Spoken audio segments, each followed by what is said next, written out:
Hello दोस्तों, कैसे हो आप सब? आप सबका आपके अपने परिवार जीवन शिक्षा में हार्दिक स्वागत है। तो हम आज लेकर आए राज्यपाल से संबंधित क्लास।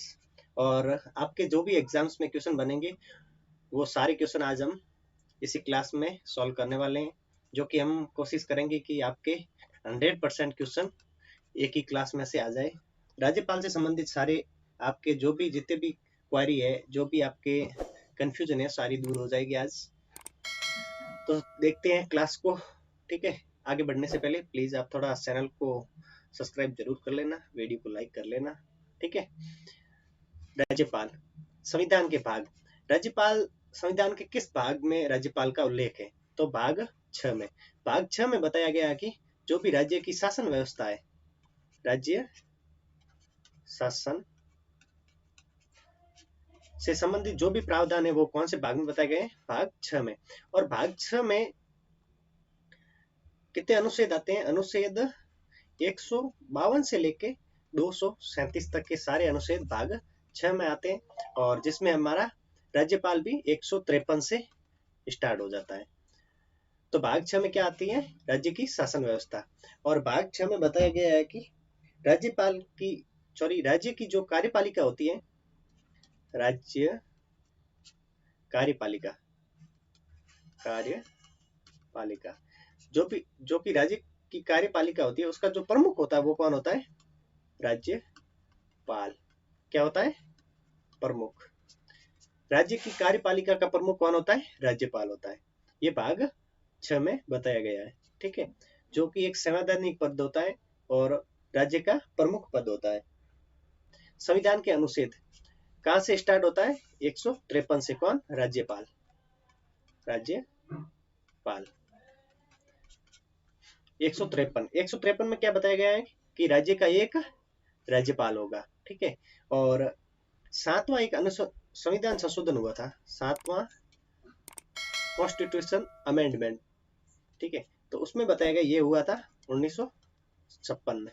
इसमें बताया गया कि एक से अधिक राज्य का भी एक राज्यपाल हो सकता है। ठीक है, एक राज्य का तो एक राज्यपाल होगा ही, कभी कभार एक से अधिक राज्यपाल, जैसे एक राज्यपाल 2 राज्यों का राज्यपाल हो सकता है। तो ये कौन से संविधान संशोधन में बताया गया? 7वें संविधान संशोधन में। ये कब हुआ? 1956 में। तो 153 में क्या बताया गया कि एक राज्यपाल होगा, राज्यपाल। ठीक है। आगे अनुच्छेद 154 में बताया गया कि जो भी कार्यपालिका की जो शक्तियां होती है वो किसमें निहित होती है? राज्यपाल में। कार्यपालिका की शक्तियां किसमें निहित होती है? राज्यपाल में। ठीक है, कार्यपालिका की जो वो किसमें निहित होती है? राज्यपाल में। 153 में राज्यपाल, 154 में शक्तियां। राज्यपाल, शक्तियां। ठीक है, ऐसे याद हम करेंगे। और जो भी ये शक्तियां होती है, ये संविधान के अनुरूप ही इनका उपयोग किया जाता है। ठीक है, ऐसे नहीं है कि राज्यपाल जैसे चाहे वैसे कर सकता है। जो संविधान में इनके जो प्रावधान है उन्हीं के अनुरूप ये इन शक्तियों का उपयोग किया जाता है। ठीक है, आगे 154 हो गया। 155 में बताया गया कि जो राज्यपाल होता है उसकी नियुक्ति नियुक्ति और चयन व चयन नियुक्ति कौन करता है और चयन कौन करता है? चयन करता है केंद्र सरकार। केंद्र सरकार, इस बात को आप थोड़ा ध्यान से समझना। चयन कौन करता है? केंद्र सरकार। और इसकी नियुक्ति कौन करता है? राष्ट्रपति। राष्ट्रपति। केंद्र सरकार की अनुशंसा पर, केंद्र सरकार की अनुशंसा के आधार पर राष्ट्रपति नियुक्ति करता है किसकी? राज्यपाल की। ठीक है, इस बात को आप थोड़ा ध्यान से समझें। चयन कौन करता है? केंद्र सरकार। और नियुक्ति कौन करता है? राष्ट्रपति। राष्ट्रपति किसकी अनुशंसा के आधार पर? केंद्र सरकार की अनुशंसा के आधार पर। ठीक है, कौन नियुक्त करता है? राष्ट्रपति। 53 में क्या था? एक राज्यपाल होगा। 54 में क्या था? उनकी कार्यपालिका की शक्तियां। 55 में क्या है? नियुक्ति व चयन। ठीक है, आगे देखते हैं 56 में आप ऐसे याद करोगे तो शॉर्ट फॉर्म में, जैसे राज्यपाल, शक्ति, नियुक्ति व चयन, इस आधार पे आप ऐसे याद करोगे तो आराम से याद हो जाएगा। ठीक है, और मैं आपको इसी एक क्लास में ये सारे अनुच्छेद आपको याद जरूर करवा दूंगा, और हर एग्जाम में एक दो क्वेश्चन राज्यपाल से संबंधित जरूर आता है। ठीक है, अनुच्छेद 156, इसमें क्या है? कार्य काल व पद मुक्ति। कार्यकाल व पद मुक्ति, ये किसमें है? अनुच्छेद 156 में। तो इसका सामान्यतः जो कार्यकाल होता है वो कितना होता है? 5 वर्ष का होता है। ठीक है, और ये राष्ट्रपति के प्रसाद पर्यंत रहता है। जब तक राष्ट्रपति चाहता है तब तक राष्ट्रपति के प्रसाद पर्यंत। ठीक है, जब तक राष्ट्रपति चाहता है तब तक ये राज्यपाल राज्य में रहता है, और सामान्यतः इसका जो कार्यकाल होता है वो कितना वर्ष का होता है? 5 वर्ष का। ठीक है, ठीक है। तो पद मुक्ति, पद मुक्ति का आधार क्या है? या तो वो अपना त्याग पत्र दे दे, या फिर 5 साल पूर्ण होने पर अपने आप हट जाएगा, और ये 5 साल पूर्ण होने के बाद भी जब तक नया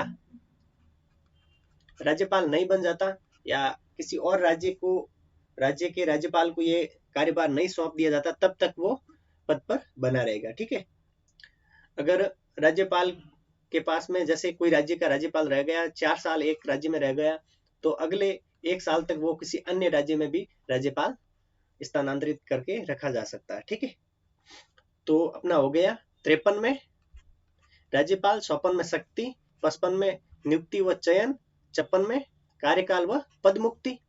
आगे 57 में, 57 में क्या है? योग्यता।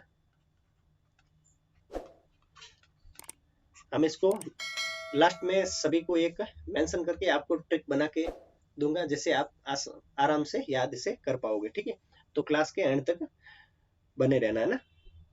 योग्यता, योग्यता क्या होनी चाहिए? वही सेम योग्यता जैसे राष्ट्रपति की होती है, भारत का नागरिक। ये तो एक इम्पोर्टेंट योग्यता है ही।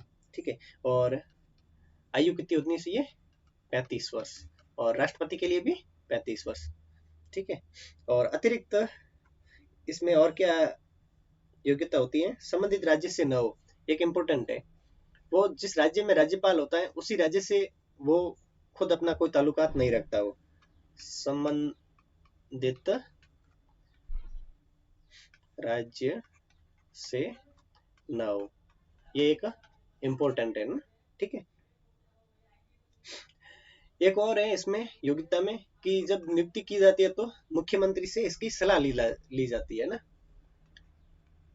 मुख्यमंत्री से इस संबंधित में, नियुक्ति के संबंध में मुख्यमंत्री जी से सलाह ली जाती है, लेकिन ये तो ये कहने की बात है, कोई सलाह नहीं ली जाती है। ठीक है, वैसे नहीं ली जाती है, अगर एग्जाम में आए तो हमें मानना पड़ेगा कि मुख्यमंत्री से सलाह ली जाती है। ठीक है, और 57 हो गया योग्यता। 58, अनुच्छेद 58 में क्या है? पद में जो शर्तें होती हैं वो। वैसे फिर से देखते हैं, पहले देखते हैं 53 राज्यपाल,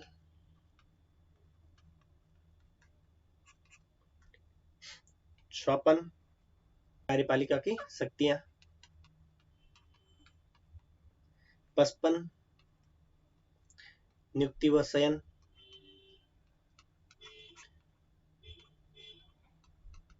56 कार्यकाल या पदमुक्ति, कार्यकाल व पदमुक्ति। ठीक है, और 57 में योग्यता, 58 में शर्तें। शर्तें क्या होनी चाहिए? वैसे शर्तें तो हमें ज्यादातर कोई पूछता नहीं है, फिर भी देख लेते हैं। वही है कि किसी अन्य पद पर ना हो, जैसे विधानसभा का सदस्य नहीं होना चाहिए, और विधानमंडल का सदस्य नहीं होना चाहिए, और संसद का सदस्य नहीं होना चाहिए। राज्यपाल का जो वेतन होता है ये आप याद कर लो। वेतन होता है वो होता है 3.5 लाख, 3.50 लाख। ठीक है, ये होता है, ये आवास मुक्त वेतन होता है। ठीक है, आवास इन्हें इसके अलावा फ्री में मिलता है, और 3,50,000 रुपए दिए जाते हैं। ठीक है, एक इम्पोर्टेंट है कि जो राज्यपाल होता है जब उन्हें 2 राज्यों का राज्यपाल बना दिया जाता है एक साथ में, तो जो उनके वेतन होते हैं उनका अनुपात कौन तय करेगा? राष्ट्रपति। ये इंपॉर्टेंट है, ठीक है, ये एक इम्पोर्टेंट बात है। बाकी इसमें इतनी कोई इम्पोर्टेंट है नहीं, इतना याद रखना है। 58 में क्या है? शर्तें। आगे अनुच्छेद 159, इसमें क्या है? राज्यपाल की शपथ। राज्यपाल को शपथ कौन दिलाता है? राष्ट्रपति, उपराष्ट्रपति, मुख्यमंत्री, सर्वोच्च न्यायालय का न्यायाधीश या फिर उच्च न्यायालय का मुख्य न्यायाधीश। तो इसमें कौन दिलाता है? उच्च न्यायालय, हाई कोर्ट का जो मुख्य न्यायाधीश होता है, मुख्य न्यायाधीश। मुख्य न्यायाधीश क्या दिलाता है? शपथ, ठीक है। किसकी शपथ दिलाता है? ईश्वर व सत्यनिष्ठा की शपथ। परिरक्षण, ठीक है, संरक्षण और प्रतिरक्षण।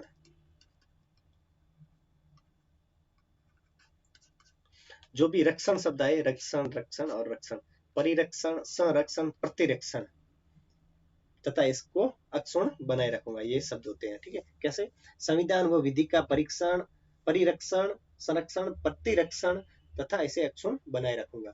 ये बातें किसमें लिखी हुई है? अनुच्छेद 159 में। क्या लिखा हुआ है? शपथ के बारे में। और शपथ कौन दिलाता है? उच्च न्यायालय का मुख्य न्यायाधीश। ये इंपॉर्टेंट बात है, शपथ कौन दिलाता है? उच्च न्यायालय का मुख्य न्यायाधीश। हाई कोर्ट का जो मुख्य न्यायाधीश होता है वो कौन दिलाता है? राज्यपाल को शपथ, ठीक है। और इसके बाद में आगे क्या है? राज्यपाल की शक्तियां। राज्यपाल के पास में कौन कौन से पावर होते हैं उसके बारे में। कार्यकारी शक्तियां, और इसमें कौन कौन से अनुच्छेद है? 167, 317, 356। आगे विधायी शक्तियां, अनुच्छेद 167, 177, 75, 76, 200, 201, 213। और न्यायिक शक्तियां, अनुच्छेद 161, 217 और वित्तीय शक्तियां। इनके बारे में हम आगे पढ़ेंगे, ठीक है। यह है राज्य की राज्यपाल की शक्तियां। कार्यकारी शक्तियां, विधायी शक्तियां, न्यायिक शक्तियां और वित्तीय शक्तियां। कार्यकारी शक्तियां। कार्यकारी शक्तियों हेतु राज्यपाल इनके निर्वहन और नियम के लिए कार्यों को बंटवारा कर सकता है। जो भी कार्य उनका बंटवारा खुद से कर सकता है, ठीक है। और मुख्यमंत्री की नियुक्ति राज्यपाल करता है, और मंत्री परिषद की भी नियुक्ति कौन करता है? राज्यपाल। मुख्यमंत्री व मंत्री परिषद, इनकी नियुक्ति कौन करता है? राज्यपाल करता है। और इन दोनों की सलाह पर राज्यपाल किस किस की नियुक्ति करता है, ये इंपॉर्टेंट है। एग्जाम्स में इस पर क्वेश्चन बनेगा कि इसकी नियुक्ति कौन करता है। जैसे महाधिवक्ता, महाधिवक्ता, ठीक है, महाधिवक्ता जो कि आर्टिकल किसमें? 165 में महाधिवक्ता है। इसकी नियुक्ति कौन करता है? राज्यपाल करता है। किसकी सलाह पर? मुख्यमंत्री व मंत्री परिषद की सलाह पर। अब जो भी नियुक्तियां होती है वो सारी इनकी सलाह पर की जाएगी। आरपीएससी, जैसे राजस्थान में आरपीएससी है, अदर स्टेट में अलग अलग पीसीएस होते हैं। इन पीसीएस के जो सदस्य और अध्यक्ष होता है, इनकी नियुक्ति कौन करता है? राज्यपाल करता है। लोकायुक्त, लोक आयुक्त, इनकी नियुक्ति कौन करता है? राज्यपाल करता है।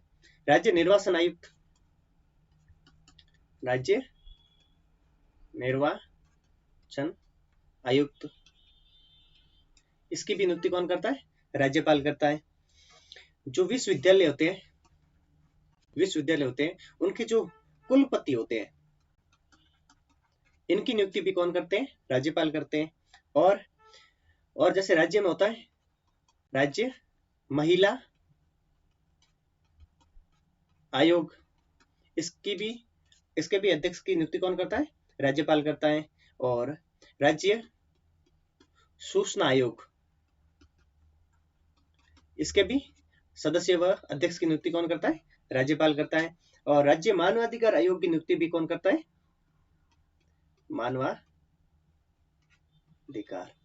मानवाधिकार आयोग के जो सदस्य व अध्यक्ष होते हैं उसकी नियुक्ति भी कौन करता है? राज्यपाल करता है। किसकी सलाह पर? मंत्री परिषद व मुख्यमंत्री की सलाह पर।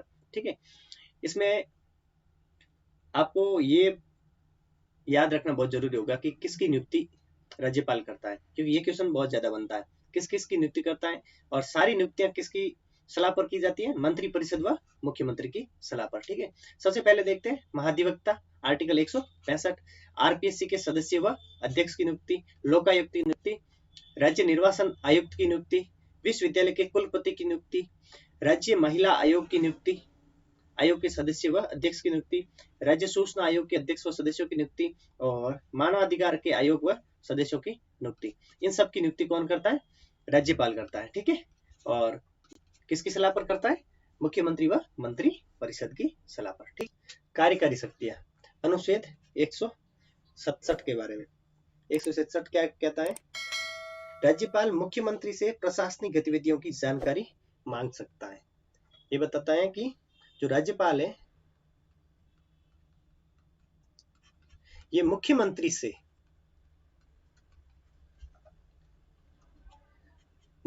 जो प्रशासनिक गतिविधियां होती है ना, प्रशासनिक गतिविधियां,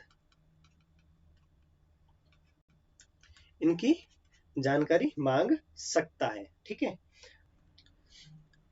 अनुच्छेद 317 इसमें बताया गया है कि जो राज्य लोक सेवा आयोग के जो सदस्य होते हैं, आरपीएससी पीसीएस के जो सदस्य होते हैं, पीसीएस के जो सदस्य होते हैं उनको राज्यपाल खुद से अपने पद से हटा नहीं सकता है।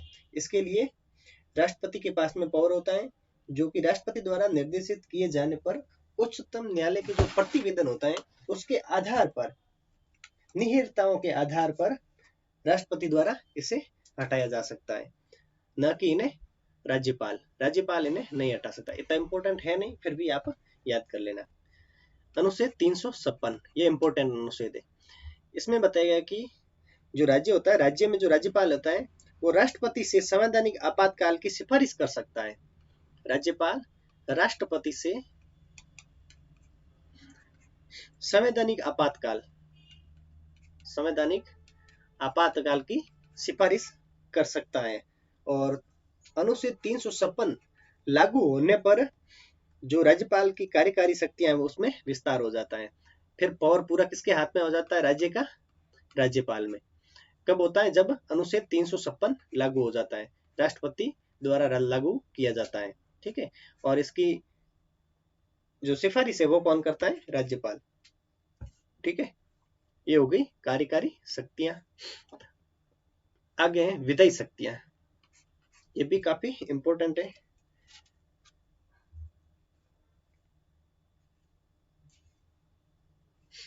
अनुच्छेद 167 इसमें बताया गया है कि जो राज्यपाल होता है वो विधानमंडल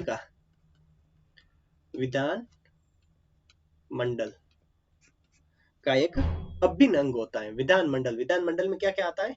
विधानसभा आती है, और विधान परिषद आता है, और राज्यपाल आता है। तो राज्यपाल किसका एक अभिन्न अंग है? विधानमंडल का। ये किस में बताया गया है? अनुच्छेद 167 में। और अनुच्छेद 174 में बताया गया कि राज्यपाल विधानसभा का सत्र, विधान जो सत्र है वो बुला सकता है और आह्वान कर सकता है। ठीक है, और विधानसभा को भंग भी कर सकता है, बुला सकता है और भंग भी कर सकता है। ठीक है, ये किस में बताया गया? 74 में। अनुच्छेद 175 में बताया गया कि विधानसभा का जो अभिभाषण करता है ना, वो कौन करता है? राज्यपाल। अभिभाषण, ठीक है, विधानसभा में अभिभाषण करता है और संदेश भेजता है कौन? राज्यपाल। ठीक है, 175 में। अनुच्छेद 176 में अनुच्छेद 176 में विधान मंडल में विशेष अभिभाषण, ये विधानसभा में 175 का है वो क्या है, कब है, विधान सभा में, और 176 में वो कब है, विधान मंडल में। ये याद रखना, इसमें कंफ्यूजन मत होना। विधान मंडल में क्या करता है, विशेष अभिभाषण, विशेष अभिभाषण कौन करता है, राज्यपाल। ये विधान मंडल में 176 में और 175 में विधानसभा में अभिभाषण, ठीक है। और आगे है अनुच्छेद 200, विधेयकों को अनुमति देता है। जो भी विधेयक होता है उसको अनुमति देता है, अनुमति, किसको, विधेयक। जो भी विधेयक पारित होते हैं उसे क्या देता है, अनुमति देता है। कौन देता है, राज्यपाल, अनुच्छेद 200 के आधार पर, ठीक है। और इसके आधार पर अनुमति दे भी सकता है और अपने पास में आरक्षित भी रख सकता है राष्ट्रपति के लिए, ठीक है। अगर वो अनुमति न देना चाहे तो राष्ट्रपति के लिए आरक्षित भी रख सकता है, ठीक है। अनुच्छेद 201 में बताया गया जो राष्ट्रपति के लिए जो विधेयक आरक्षित रखा है उसे पुनः प्रस्तुत करना कोई अनिवार्य नहीं है, ठीक है। ये था इंपोर्टेंट भी वैसे नहीं है अनुच्छेद 201, ठीक है। ये देख लेते हैं फिर एक बार। 167 में विधानमंडल में का अभिन्न अंग होता है। विधानमंडल में विधानसभा, विधान परिषद और राज्यपाल आते हैं। और अनुच्छेद 174 में विधानसभा का सत्र बुला सकता है और भंग भी कर सकता है, ठीक है। और अनुच्छेद 175 में विधानसभा का अभिभाषण कर सकता है। और अनुच्छेद 176 में विधानमंडल में विशेष अभिभाषण कर सकता है। और अनुच्छेद 200 में अनुमति दे सकता है किसको, विधेयक को, ठीक है। और अपने पास में आरक्षित भी रख सकता है, किसके लिए, राष्ट्रपति के लिए। अनुच्छेद 213, इसमें क्या है, अध्यादेश। अध्यादेश कौन जारी करता है, राज्यपाल। और किसकी सलाह पर, किसकी अनुमति पर, मंत्री परिषद। जब मंत्री परिषद सलाह देती है कि ये कानून बनाना है तो इसका जो अध्यादेश है वो जारी कौन करता है, राज्यपाल करता है। कब करता है, जब विधानसभा नहीं चल रही हो, उस टाइम अगर कानून कोई इंपोर्टेंट सब्जेक्ट पे जो कानून बनाना है तो इसके लिए अध्यादेश जारी किया जाता है और ये मंत्री परिषद की सलाह पर किया जाता है। और कौन करता है, राज्यपाल। और राष्ट्रपति के लिए जो अनुच्छेद है अध्यादेश का वो है 123 और राज्यपाल के लिए 213, ठीक है। ये याद रख लेना, इसमें कंफ्यूजन मत होना। 123 से वो राष्ट्रपति अध्यादेश जारी कर सकता है और 213 में राज्यपाल अध्यादेश जारी कर सकता है। और जो ये अभी कानून बनाया है अध्यादेश जारी करके, ये कब तक प्रभावी रहता है, ये मैक्सिमम 6 माह तक, 6 माह तक ये लागू रहेगा। उसके बाद में आप स्वतः ही निरस्त हो जाएगा। अगर सत्र प्रारंभ हो जाता है, विधानसभा का जो सत्र होता है वो प्रारंभ हो जाता है, तब ये 42 डेज तक, ठीक है, 6 सप्ताह तक ये प्रभावी रहता है। उसके बाद में स्वतः ही निरस्त हो जाता है, ठीक है। अध्यादेश प्रभावी कब तक रहता है, 6 माह तक।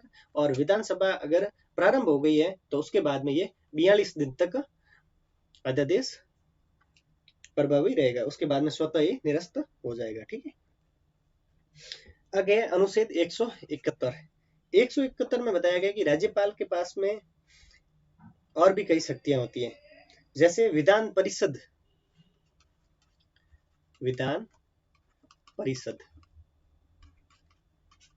इसमें 1/6 जो सदस्य होते हैं उसे वो मनोनीत करता है।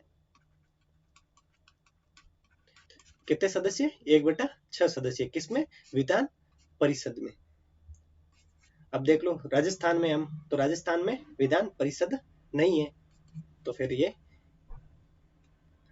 यहाँ पर राज्यपाल कोई भी सदस्य मनोनीत नहीं कर सकता, ठीक है। ये जब विधान परिषद जहाँ जिस राज्य में होती है वहां पर राज्यपाल 1/6 सदस्यों को मनोनीत करता है।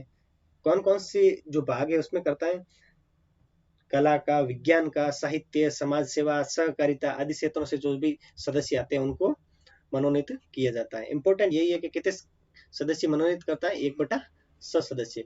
टोटल सदस्यों का 1/6 सदस्य ही मनोनीत कर सकता है। ठीक है। और इसमें क्या क्या बताया गया है कि राज्य वित्त आयोग है और लोक सेवा आयोग है और कैग है। इसकी जो रिपोर्ट होती है वो किसमें दी जाती है, विधान मंडल में। विधान मंडल में प्रस्तुत की जाती है। किसकी रिपोर्ट, राज्य वित्त आयोग की, राज्य लोक सेवा आयोग की, कैग की, जो नियंत्रक एवं महालेखा परीक्षक होती है उनकी जो रिपोर्ट होती है वो किसमें प्रस्तुत की जाती है, विधान मंडल में। ये कौन करता है, रिपोर्ट कौन रखता है विधान मंडल में, राज्यपाल। ठीक है। आगे न्यायिक शक्तियां। न्यायिक शक्तियों में क्या होता है कि जो अधीनस्थ न्यायालय होते हैं ना, उसमें जो न्यायाधीशों की नियुक्ति है ना, अधीनस्थ न्यायालयों में न्यायाधीशों की नियुक्तियां कौन करता है, राज्यपाल। इंपॉर्टेंट है ना, अधीनस्थ न्यायालय होते हैं उनमें न्यायाधीशों की नियुक्ति कौन करता है, राज्यपाल करता है। ये बात थोड़ी इंपॉर्टेंट भी है। ठीक है। न्यायिक शक्तियों में एक अनुच्छेद है, अनुच्छेद 161। इसमें समाधान की शक्तियां, समाधान, जैसे राष्ट्रपति समाधान करता है वैसे राज्यपाल भी समाधान कर सकता है, लेकिन मृत्यु दंड को राज्यपाल समाधान नहीं कर सकता। इससे मृत्यु दंड को केवल राष्ट्रपति ही समाधान कर सकता है, राज्यपाल नहीं कर सकता। ठीक है। और कोर्ट मार्शल से जो भी संबंधित जो सजा होती है, कोर्ट मार्शल किसमें होता है, जैसे आर्मी में कोर्ट मार्शल जो भी आर्मी में होता है उसकी जो सजा है वो भी माफ नहीं कर सकता है। इसे भी कौन कर सकता है, केवल राष्ट्रपति कर सकता है। ठीक है। जब हाई कोर्ट होते हैं उसमें जो न्यायाधीश होते हैं उनकी नियुक्ति की जाती है, तब राष्ट्रपति राज्यपाल से परामर्श जरूर करता है। ठीक है। ये होती है न्यायिक शक्तियां। आगे है वित्तीय शक्तियां, इन्हें देख लेते हैं वित्तीय शक्तियों को। वित्तीय शक्तियों में क्या क्या है, बजट है, वित्त आयोग है, धन या वित्त विधेयक है, अनुदान है, आकस्मिक नीतियां। ये क्या है, वित्तीय शक्तियां राज्यपाल के पास में ये भी होती हैं। प्रति वर्ष विधानसभा में, हर साल विधानसभा में बजट रखवाता है। कौन रखवाता है, राज्यपाल रखवाता है। बजट का जो संविधान में वर्ड है वो है वित्तीय विवरण। बजट शब्द संविधान में उल्लेख नहीं है। ठीक है, ये याद रखना। और राज्य वित्त आयोग का गठन करता है, कौन करता है, राज्यपाल करता है। धन विधेयक या वित्त विधेयक को सदन में रखने की अनुमति कौन देता है, अनुमति देता है राज्यपाल। धन विधेयक या वित्त विधेयक को सदन में रखने की अनुमति राज्यपाल देता है। अनुदान, राज्यपाल की सिफारिश के बिना अनुदान की मांग नहीं की जा सकती। ये इंपॉर्टेंट है, राज्यपाल की सिफारिश नहीं की जाती तब तक अनुदान नहीं मिल सकता है।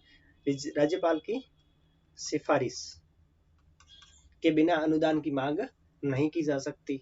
आकस्मिक नीति, राज्य की एक आकस्मिक नीति पर नियंत्रण होता है। जो राज्य की आकस्मिक नीति होती है उस पर किसका नियंत्रण होता है, राज्यपाल का नियंत्रण होता है। आगे है राज्यपाल की विवेक की शक्तियां, ये भी थोड़ी इंपॉर्टेंट है। जब राज्य में कोई भी सत्ता पक्ष या कोई भी पार्टी अपना बहुमत, स्पष्ट बहुमत पारित नहीं करती तो सीएम की नियुक्ति है वो राज्यपाल अपने विवेक से कर सकता है और मंत्रिपरिषद को भंग भी कर सकता है। आपातकाल की सूचना राष्ट्रपति को दी जा सकती है, ये मैंने आपको पढ़ा दिया। मंत्रिपरिषद ये भी हमने देख लिया है। एक इंपॉर्टेंट है कि सीएम के विरुद्ध जो मुकदमा होता है उसकी अनुमति कौन देता है, ये राज्यपाल देता है। ये भी एक इंपॉर्टेंट है। और विधानसभा का सत्र बुला सकता है कोई जनहित मामलों पर। अगर कोई जनहित मामला होता है तो उसमें विधानसभा का सत्र भी बुला सकता है। कौन बुला सकता है? राज्यपाल। ये होती है राज्यपाल के विवेक की शक्तियां। ठीक है, प्लीज आप चैनल को थोड़ा सब्सक्राइब जरूर कर लेना ना, कि हम आपके लिए इतनी मेहनत कर रहे हैं, तो आपका भी थोड़ा फर्ज बनता है कि आप चैनल को सब्सक्राइब जरूर कर लें और अपने दोस्तों तक शेयर करें, उन्हें भी इस बारे में थोड़ी सूचना जरूर दें, ताकि थोड़ा हम भी मोटिवेट हो जाएं। और लाइक कर लें वीडियो को, कमेंट करके जरूर बताएं कि आपको वीडियो कैसा लगा है। ठीक है, और पॉलिटी की अब मैंने फर्स्ट क्लास आज स्टार्ट किए, आगे भी आपके लिए इम्पोर्टेंट जो भी टॉपिक होंगे वो मैं आपके लिए लेकर आता रहूंगा। ठीक है, तो चैनल को सब्सक्राइब जरूर कर लें। ये तो हो गई राज्यपाल की बातें। अब हम देखेंगे राजस्थान में राज्यपाल, क्योंकि हम राजस्थान से बिलोंग करते हैं, तो थोड़ी राजस्थान के बारे में भी, राज्यपाल के बारे में जानकारी है, जो राजस्थान के बच्चे हैं उनके लिए इम्पोर्टेंट जो जानकारी है वो थोड़ी साझा करते हैं। राज्यपाल का पद है वो राजस्थान में 1 नवंबर 1956 में पारित हुआ। 1 नवंबर 1956 में बना था। इससे पहले राज्यपाल नहीं था, राज प्रमुख था। राज्यपाल की जगह क्या था? राज प्रमुख। 1 नवंबर 1956 से राज्यपाल का पद राजस्थान में प्रारंभ हुआ। और जो राजस्थान में 1 नवंबर 1956 को जब पद पारित हुआ, तब फर्स्ट जो राज्यपाल है वो कौन बने थे? गुरुमुख निहाल सिंह। ये क्या बने? राजस्थान के प्रथम राज्यपाल। और वर्तमान में कौन है? कलराज मिश्र। इससे ज्यादा आपको इन बातों को याद रखना भी नहीं है, क्योंकि अगर ज्यादा डीपली आ गया तो आरपीएससी बहुत ज्यादा डीपली पूछती है, तब तो बहुत मुश्किल है याद करना भी। ठीक है, और सिंपल पूछा तो 1 नवंबर 1956 को पद पारित हुआ। और फर्स्ट जो राज्यपाल थे वो कौन थे? गुरुमुख निहाल सिंह। और वर्तमान में कौन है? कलराज मिश्र। 3 महिलाएं हैं जो राजस्थान में राज्य। ठीक है, कौन कौन रही? फर्स्ट है प्रतिभा देवी सिंह पाटिल। राजस्थान की प्रथम महिला राज्यपाल कौन रही? प्रतिभा देवी सिंह पाटिल। कब रही? 2004 से 2007 के बीच में। दूसरी रही है श्रीमती प्रभा राव। ये रही है 25 जनवरी 2010 से 26 अप्रैल 2010 तक। इनकी पद पर रहते हुए मृत्यु हो गई। अगर ऐसे क्वेश्चन बन जाए कि राजस्थान की वो कौन सी महिला है जो राज्यपाल के पद पर रहते हुए मृत्यु हो गई, तो वो कौन सी है? प्रभा राव, 2010 में।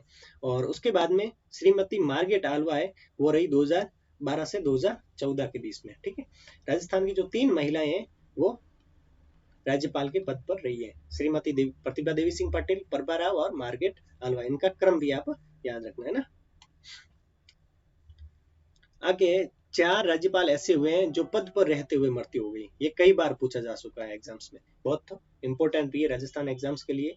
ठीक है, कौन कौन से? दरबारा सिंह 1998 में, निर्मल चंद जैन 2003 में, शैलेंद्र कुमार सिंह 2009 में और 2010 में प्रभा राव। इनका क्रम आप याद रखना एक तो, और इनका नाम याद रखना। दरबारा सिंह, चंद जैन, शैलेंद्र कुमार सिंह, प्रभा राव। ये कहते हैं 4 राज्यपाल हैं जो राज्यपाल के पद पर रहते हुए इनकी मृत्यु हो गई। आगे राजस्थान में रेड क्रॉस सोसाइटी का अध्यक्ष कौन होता है? राज्यपाल होता है। ये थोड़ा इंपॉर्टेंट एक अलग टॉपिक है। राजस्थान में रेड क्रॉस सोसाइटी होता है, उसका अध्यक्ष कौन होता है? राज्यपाल होता है। ये थोड़ी अलग से इंपॉर्टेंट बात है, जरूर आप याद कर लेना। ठीक है, अब हम थोड़ा रिवाइज कर लेते हैं राज्यपाल को। भाग 6 अनुच्छेद 153 में राज्यपाल, 154 में राज्यपाल में कार्यपालिका की शक्तियां, 155 में नियुक्ति व चयन, अनुच्छेद 156 में राज्यपाल के कार्यकाल व पद मुक्ति। ठीक है, और अनुच्छेद 157 में योग्यता, अनुच्छेद 158 में राज्यपाल की जो पद के लिए पद शर्तें, 158 में कितने हो गए? और अनुच्छेद 159 में शपथ। ये जो क्रम वाइज है इन्हें आप याद करना। कैसे कैसे? राज्यपाल शक्तियां, नियुक्ति व चयन, कार्यकाल व पद मुक्ति, योग्यता, शर्तें और शपथ। शक्तियां, नियुक्ति, चयन, कार्यकाल व पद मुक्ति, योग्यता, शर्तें, शपथ, ऐसे याद करोगे, नहीं तो ये इनमें ज्यादा है तो कंफ्यूजन हो सकते हैं। 53 में राज्यपाल, 56 में शक्तियां, 55 में नियुक्ति व चयन, 56 में कार्यकाल एवं पद मुक्ति, 57 में योग्यता, 58 में पद व शर्तें और 59 में शपथ। ये जो इम्पोर्टेंट जो राज्यपाल से संबंधित अनुच्छेद थे मैंने आपको लगभग सारे बता दिए। आपके राज्यपाल से संबंधित अगर क्वेश्चन आएगा तो इसमें मेरे ख्याल से 100% आपको इसमें से क्वेश्चन मिल जाएगा। और वीडियो आपको कैसा लगा प्लीज आप कमेंट करके जरूर बताएं और चैनल को सब्सक्राइब जरूर करें, अपने दोस्तों तक इसे शेयर जरूर करें, थोड़ी हमें भी मोटिवेशन मिलता रहे ऐसे। और ये पॉलिटी की फर्स्ट क्लास थी, इससे आगे भी हम पॉलिटी की नेक्स्ट क्लास लेकर आएंगे और सारे इंपॉर्टेंट पॉलिटी के जो भी टॉपिक है मैं आपको यूट्यूब पर E1 शिक्षा के चैनल पर करवा दूंगा, ठीक है। और टेलीग्राम चैनल से जुड़ना है और वहां पर आपको PDF चाहिए तो मैं डिस्क्रिप्शन में E1 शिक्षा के नाम से ही टेलीग्राम चैनल है जिसको मैं आपको लिंक दे दूंगा। E1 शिक्षा इस नाम से आप अगर टेलीग्राम पर सर्च करेंगे तो भी मिल जाएगा और डिस्क्रिप्शन में लिंक है उस पर क्लिक करोगे तो भी मिल जाएगा, ठीक है। Okay, thank you, good bye.